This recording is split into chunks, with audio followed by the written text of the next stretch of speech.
Jared Ferguson, funny name. Not special.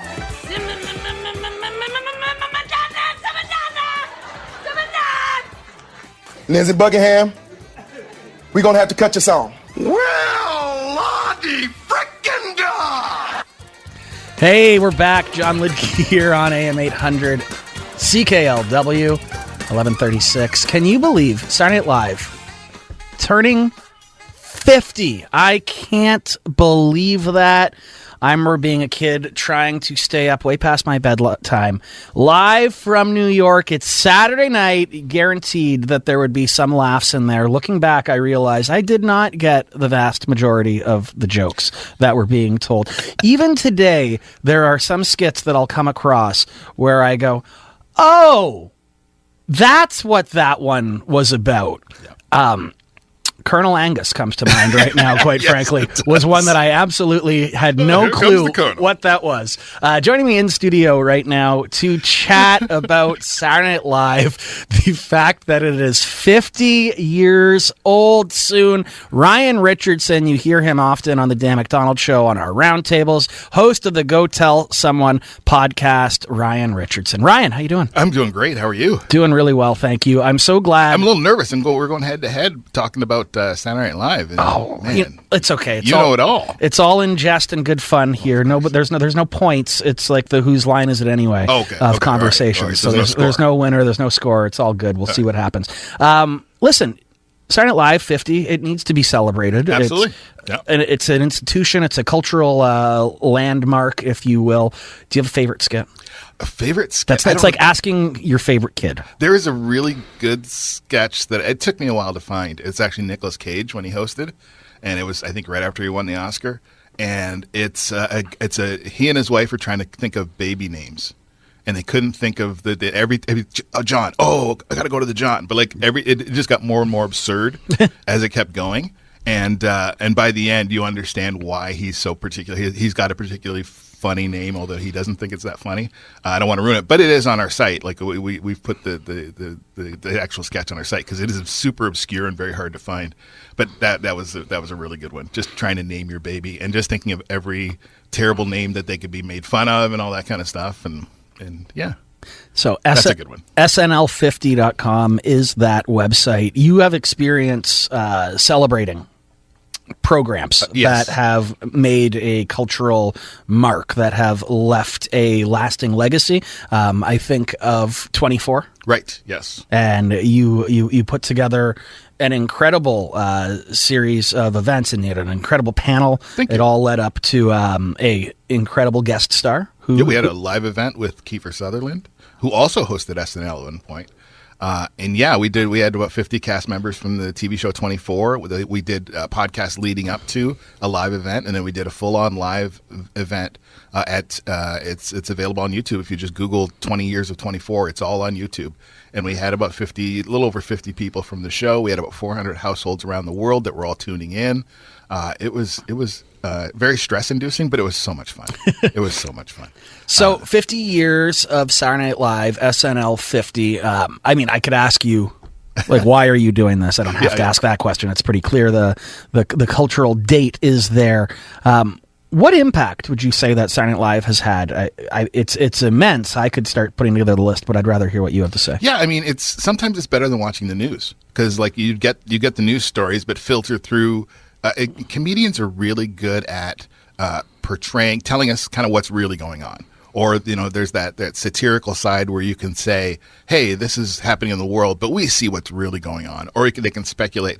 But it allows us to laugh a little bit. The first thing I think of was again, great for a Monday morning, but 9/11, right? They were right in the middle of everything. And when SNL came back, that was when the mayor used to have respect, but America's mayor. There's two different people now. But at that time, the mayor had a lot of respect, and he came out on the show with firefighters, and it was a whole very respectful return to let's get back to normal. Let's get back to we've had this horrible tragedy, but Saturday Night Live was literally the center of getting back to laughing about things because I remember for a week or two people were like, can we laugh at anything right now? This is terrible. But it was really part of the healing 23 years ago.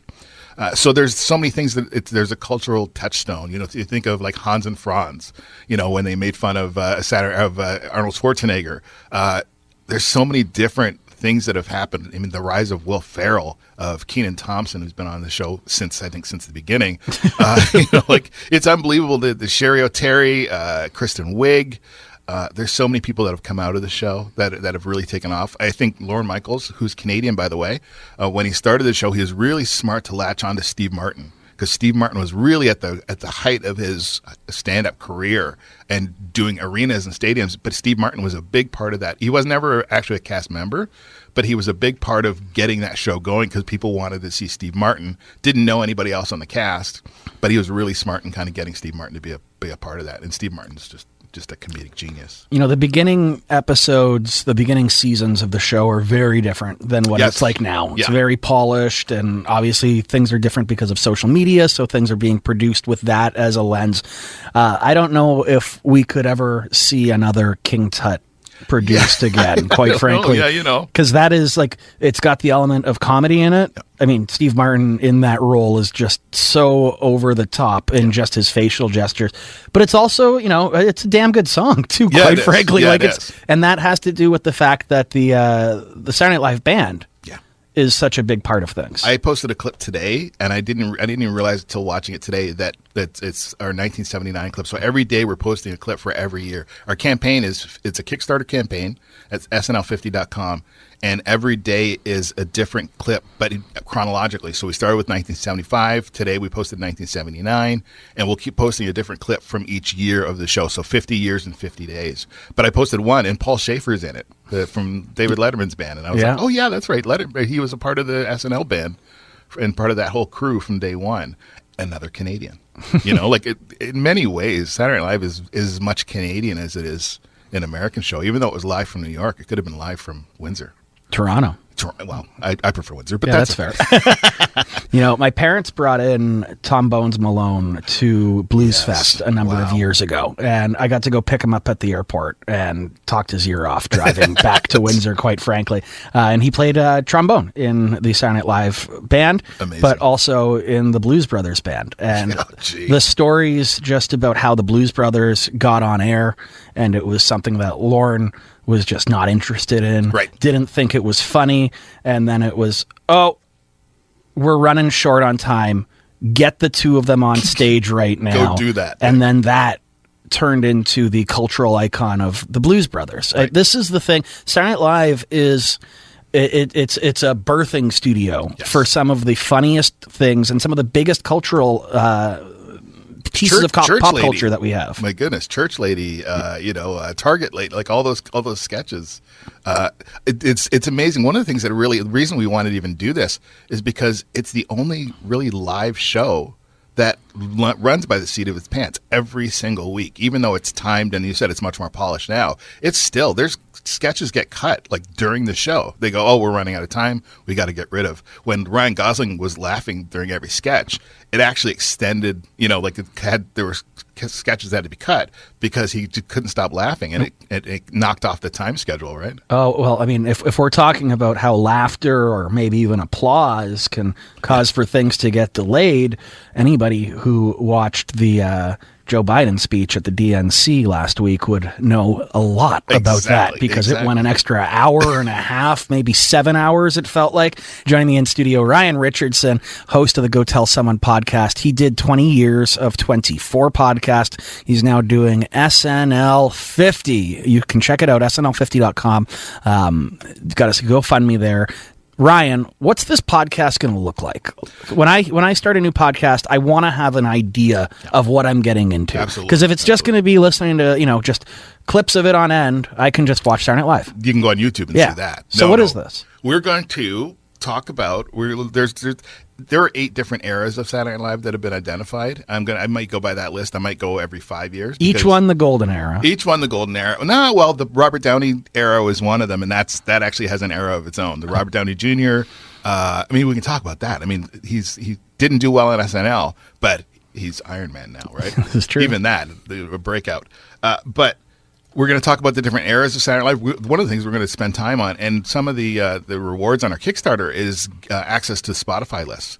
We're doing a decade. We're doing 5 decades of musical guests. I mean, if you look at the list of people, it's easier to name people who didn't play Saturday Night Live, to be honest, because you've got the birth of the White Stripes. You've got Dave Grohl that has been on that show. I think it's 14 times he's been on the show. Once with Tom Petty. Wow. With Nirvana, with Foo Fighters, and I think Cricket Vultures. It's just insane. He's played that show so many times. So we'll talk about the musical guests. We'll talk about Sinead O'Connor at some point for sure. That's definitely going to come up. But there's so much history. 50 years. There's 164 cast members that have been through. We're reaching out to them, starting to set up interviews with some of the people that were part of the cast, part of the crew. We want to talk to the musicians. If you have ever been, I'm putting this out there, if you've ever been to a live taping of Saturday Night Live and you want to talk about it, we would love to have you on the podcast to talk about what that experience is. I've never been there. Can you try to get Wally, the cue card guy? Oh yeah, that would be great. A deal. Yeah. Wally would be great. But I don't think it'd be good for a podcast because he would just be there holding up the cue cards. Exactly. You can't hear it. Give me the questions to ask. It'd be great. Speaking of Wally, he's also the cue card guy on Late Night with Seth Meyers. And wow. I was mentioning to you during the pandemic, he was selling off personalized cue cards. Smart side hustle, let me tell you. Really regret not buying one of those when I had the chance. $49.99. It should have done it. Oh, gee, yeah. Should have done it. Absolutely. Okay. Late Night with Seth Meyers, specifically the segment A Closer Look, happens twice a week. Yeah. It's where I get my most enjoyable news. I agree. It is, I wouldn't say it's a direct result of Saturday Night Live, but Seth Meyers was a host of Weekend Update, satirizing the news. There is something about when you deal with news in a comedy setting, you have to cut away all the fat. Right. There's no room for anything that isn't supposed to be there for the joke because you have to do so much of a setup.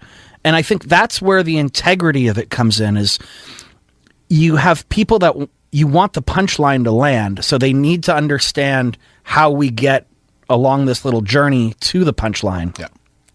When I watch Fox News, or I watch, which is not often, but I do. Right. I dabble, if you will. I'm not an aficionado, but I like to try a little bit of different things. Sometimes I like to try a red, sometimes I'll try white. If you put on MSNBC, they've got their own perspective, and they each decide to cut out a little bit of stuff along the way to get to where they want. Yeah. It's not like that when it comes to comedy. Right. With comedy, you've got to treat the audience with integrity, which is what makes it such an interesting way to tell the news with the jokes. What do you think about this and how SNL has changed how we view news? It's interesting because a lot of times that people point to Dennis Miller, and they'll say, "Oh, Dennis Miller was the greatest at that, or at doing the news, their news segment, which has always been a part of the show."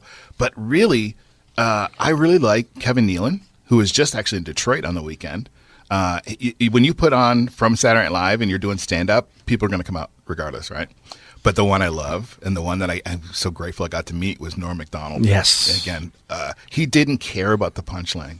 And that's why he didn't last. That's why he was unceremoniously walked out the door. But he got more leverage out of that happening. But Norm Macdonald, when he's talking about the news, Norm Macdonald was really good at tackling the news, or O.J. Simpson at tackling. See what I did there? And he didn't care if the audience was with him or not. And I think that's the most fearless way to be. Andy Kaufman was another person like that. Whereas he would do stuff and he knew it was funny in his head. And sometimes it takes years for us to get, like you said, the joke, the punchline that you get 10 years later, and you go, oh, I get it. Like Norm Macdonald. If you go on YouTube and just watch Norm Macdonald news clips, you can watch hours of him. Just brilliant. And not everything's getting a laugh. Which is great. My favorite one, and I'll butcher it right now, is O.J. Simpson is at the trial.